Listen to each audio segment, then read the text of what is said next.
28 September 1978 या दिवशी pope John Paul प्रथम यांचा गूढरित्या मृत्यू झाला।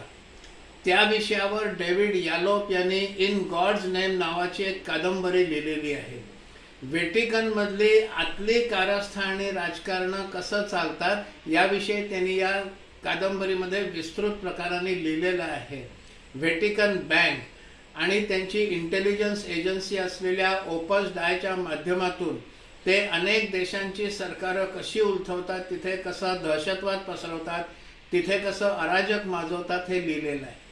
त्या कादंबरीत त्यांनी असंही लिहिलेलं आहे की व्हॅटिकन हे अनेक मुलींना निरनिराळ्या देशातल्या प्रभावी आणि प्रमुख कुटुंबांमध्ये सून म्हणून पाठवतात आणि मग ते त्या कुटुंबामध्ये व्हॅटिकनचे हस्तक म्हणून व्हॅटिकनला हव्या असलेल्या कारवाया करतात।